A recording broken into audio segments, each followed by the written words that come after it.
Yo, welcome back, kembali lagi di channel Atowa Hayato. Bagaimana kabar nakama sekalian? Semoga selalu baik-baik saja.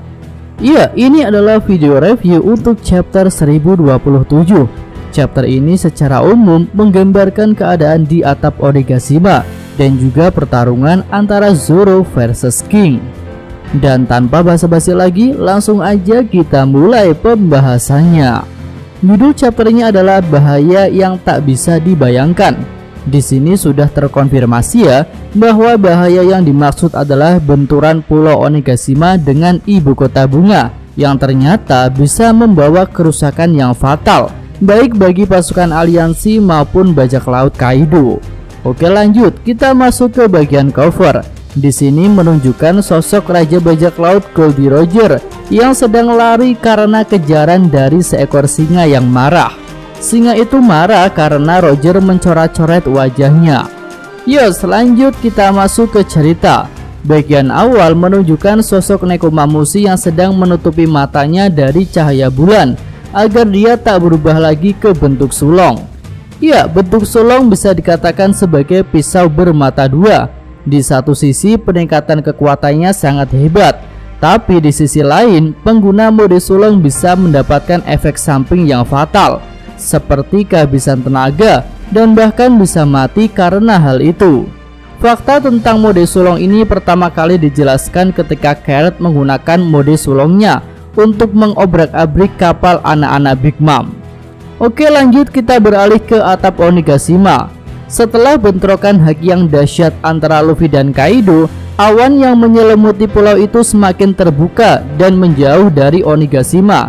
Lalu dampak dari bentrokan itu juga dirasakan oleh orang-orang yang berada di dalam kastil, karena beberapa bangunan juga ikut runtuh. Lalu ketika melihat awan terbelah, Yamato pun mengingat hal yang dia baca di jurnal Oden yang menerangkan bahwa ketika Roger dan Shirohige bentrok, awan juga ikut terbelah seperti saat ini. Selanjutnya terlihat Kaido dan Luffy saling bertatapan. Nah, ini menarik nih karena Kaido terlihat sudah tak menunjukkan wajah yang meremehkan Luffy. Wajah serius Kaido itu seolah menjelaskan bahwa kekuatan Luffy memang sudah setingkat dengan dirinya atau juga dengan para Yonko yang lain. Kemudian di tepian Onigashima, Yamato terlihat memegangi kepalanya yang ternyata telah mengalami luka akibat bentrokan Raime Hake dengan Kaido. Padahal ketika itu Yamato sudah menggunakan perisai dengan kemampuan mythical Zoan-nya, tapi tetap saja mengalami luka yang cukup parah. Jadi bisa dibayangkan bagaimana serangan Raime Hake Kaido jika diterima dengan telak. Ya, rasanya wajar jika Oden bisa jatuh hanya karena sekali serangan telak saja. Apalagi ketika itu Oden terlihat lengah dan tak sempat melakukan teknik pertahanan. Selanjutnya kita melihat tingkah kocak Momonosuke yang masih saja takut untuk terjun dari Onigashima, padahal fisiknya udah jadi naga yang sangar. Luffy pun meminta Yamato untuk membantu naga Momonosuke. Dengan sigap Yamato melompat ke kepala Momo dan bergegas untuk pergi. Tapi Kaido menyadari rencana Luffy bahwa mereka akan berusaha menghentikan pendaratan Onigashima. Iya, Kaido ini benar-benar karakter yang sangat komplit ya. Selain kekuatan dan jumlah energinya yang sangat besar, kecerdasan Kaido dalam menjalani pertarungan juga tak bisa diremehkan. Jadi Kaido itu bukanlah kumpulan otot tanpa otak. Di sini Kaido mengejar Yamato dan Momo lalu berusaha menyerang mereka dengan Kanabonya. Momonosuke pun kembali bertingkah kocak. Dia berteriak sambil membayangkan sosok Kinemon yang beberapa waktu lalu telah menolongnya. Namun beruntung Yamato masih punya tenaga untuk memblokir serangan dari Kaido. Tetapi Momonosuke yang sudah sangat ketakutan jadi terpeleset dan jatuh dari Onigashima. Naga Pink itu pun berteriak bahwa dia akan mati karena jatuh dari Onigashima. Ya, penggambaran tingkah naga Momo ini sejalan dengan apa yang dikatakan oleh Shinobu, bahwa walaupun Momo sudah tumbuh besar, mentalnya masihlah anak-anak. Ya, selanjutnya Luffy datang. Dia langsung melilit leher Kaido dengan kakinya yang memanjang. Jelas di sini Luffy bermaksud untuk menahan Kaido agar tak mengejar Momonosuke dan Yamato. Selain itu, Luffy juga ingin melawan Kaido dalam pertarungan by one atau 1 lawan 1. Yamato pun menyadari hal itu. Dia bergegas pergi dan mempersilahkan Luffy untuk berduel dengan Kaido. Selanjutnya kita beralih kepada naga Momonosuke yang tadi jatuh sambil berteriak ketakutan. Melihat hal itu, Yamato langsung berusaha menolong Momo. Dia meminta agar Momonosuke mencengkeram langit untuk membuat awan. Naga Momonosuke pun melakukan hal itu dan benar saja muncul gumpalan awan di sekitar cakarnya. Kemudian cakar Momo berpijak pada awan itu. Kemudian Yamato pun menjelaskan bahwa naga itu tidak terbang.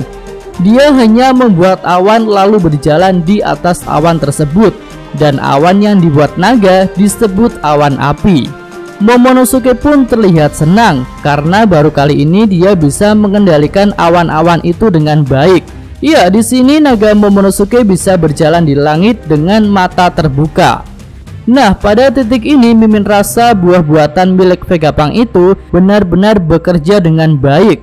Sebelumnya ada yang berpendapat bahwa Momo hanyalah wadah naga saja dan tak bisa menggunakan kemampuan spesial seperti naga Kaido. Tapi fakta di chapter ini bahwa Momo bisa mengendalikan awannya membuat Mimin berpendapat bahwa dia juga bisa menggunakan kemampuan spesial lain dari naga. Misalnya adalah pengendalian elemen alam. Tapi Momonosuke harus berlatih keras agar bisa menggunakan banyak elemen seperti naga Kaido. Ya, lanjut lagi. Di sini Momo dan Yamato belum bisa bernafas lega karena bebatuan dari Onigashima masih berjatuhan.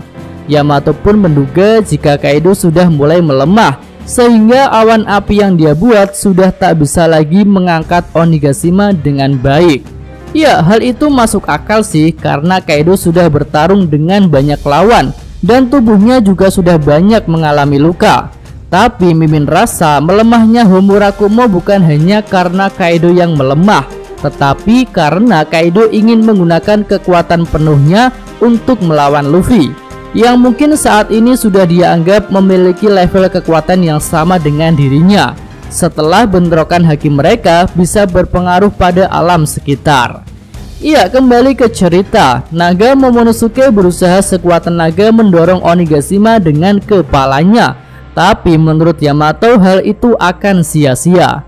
Apalagi ibu kota bunga sudah terlihat. Jadi kira-kira kurang dari 5 menit lagi Onigashima akan mendarat di ibu kota bunga. Akhirnya di saat genting itu Yamato punya ide agar Momonosuke membuat awan api sebesar yang dibuat Kaido untuk mencegah pendaratan Onigashima. Tapi seperti biasa Momonosuke mengatakan bahwa hal itu mustahil untuk dia lakukan. Selanjutnya Yamato memberikan gambaran situasi terburuk jika Pulau Onigashima sampai mendarat dan hancur di ibu kota bunga. Hal itu akan membuat seluruh orang yang ada di pulau itu jadi musnah, baik kawan maupun lawan. Ya, ini adalah situasi yang sangat genting. Momonosuke pun berpikir untuk memberitahukan hal itu kepada Luffy. Tapi setelah mendengar ide Momo itu, Yamato malah menggetok kepala naga Momonosuke. Yamato pun mengatakan bahwa Luffy tak boleh diganggu dengan informasi seperti itu, karena saat ini dia sedang berjuang sendirian untuk melawan Kaido. Jadi masalah pendaratan Onigashima harus mereka pikirkan sendiri tanpa melibatkan Luffy. Ya, itu adalah pemikiran yang cerdas dari Yamato. Lalu ketika Yamato sedang menceramahi Momo, terlihat Luffy dan Kaido sudah siap untuk mengadu serangan lagi, dan tentunya menggunakan Hausoku Haki tingkat tinggi. Nah, sampai di sini Mimin masih bertanya-tanya mengapa Luffy tak menggunakan Gear 4, padahal waktu pendaratan Onigashima sudah semakin sempit. Jadi jika dia ingin cepat mengalahkan Kaido, tentu sekaranglah saat yang tepat untuk menggunakan Gear 4 sebagai wujud terkuatnya untuk bertarung. Berdasarkan hal itu, Mimin jadi punya dua pendapat nih. Pertama, Luffy memang tak berniat menggunakan Gear 4 karena hanya boros haki saja. Atau yang kedua, Gear 4 Luffy memang belum bisa digabungkan dengan Hausoku Haki tingkat tinggi. Dan hal itu mungkin pernah dicoba oleh Luffy, yaitu sebelum dia jatuh dari Onigashima. Ketika itu mungkin saja Luffy gagal menggabungkan Hausoku Haki tingkat tinggi dengan wujud Gear 4-nya, sehingga dia malah langsung kehabisan energi dan jatuh dari Onigashima. Oke, lanjut, kita tinggalkan keruwetan yang ada di atap Onigashima dan beralih ke panggung utama di dalam kastil. Di sini King sedang mengamuk dalam mode hybridnya. Dia menyerang ke segala arah menggunakan tebasan pisau angin. Kemampuan itu mirip dengan Rankyaku milik para Cyberpol. Banyak yang terkena serangan itu, baik lawan maupun kawan. Lalu kita bisa melihat bahwa Zoro juga terkena serangan King itu dengan cukup telak. Tapi Zoro menggunakan pedangnya untuk bertahan. Namun dorongan serangan King itu sangat kuat hingga Zoro menabrak dinding dan terdorong cukup jauh.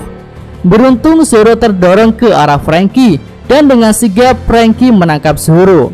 Melihat lawan yang dihadapi Zoro sangat kuat, Franky pun menawarkan bantuan, tapi Zoro menolaknya. Di sisi lain, King terlihat sangat marah sehingga menggunakan serangan acak seperti itu. Nah, ternyata King marah karena topengnya telah dirusak oleh Zoro, sehingga wajahnya yang tak pernah dilihat oleh para anak buah Kaido jadi agak terbuka. Lalu Queen pun memprotes King karena serangan acaknya itu telah mengenai pantatnya. Tapi King malah menjawab jika dia berharap serangan itu mengenai kepala Queen. Iya, benar-benar sifat King dan Queen ini mirip seperti Zoro dan Sanji. Tapi ya King kelihatan lebih dingin sih. Oke, lanjut lagi. Perlahan King berjalan menuju ke lokasi Zoro. Franky pun segera meninggalkan lokasi dan membiarkan Zoro melanjutkan pertarungannya dengan King. Lalu tanpa basa-basi, King meluncur dengan cepat. Dalam mode hybridnya itu, tangan King seperti memiliki sayap. Dia pun mengkepret Zoro dengan menggunakan salah satu tangan bersayapnya. Zoro berusaha mengadu serangan King itu dengan teknik Toragari, tapi power dari King lebih kuat sehingga Zoro terlempar lagi. Kali ini Zoro terlempar hingga keluar bangunan kastil Onigashima. Dan ketika Zoro sedang berada di udara, King kembali menyerang. Zoro pun tak sempat menghindar. Dia terkena serangan King hingga terlempar keluar pulau Onigashima. Beruntung ketika itu Zoro masih sadar. Dia pun langsung menggunakan teknik dua pedangnya untuk kembali mendarat di Onigashima. Nah, pada titik ini Zoro pun terlihat sangat marah pada King. Di sisi lain, King yang sudah terbakar amarah lebih dulu menatap Zoro dengan tajam. Dan di sini kita bisa melihat bahwa topeng King bagian kiri telah rusak. Nah, tentu kita bisa merasakan bahwa amarah King meledak ketika topengnya mulai rusak.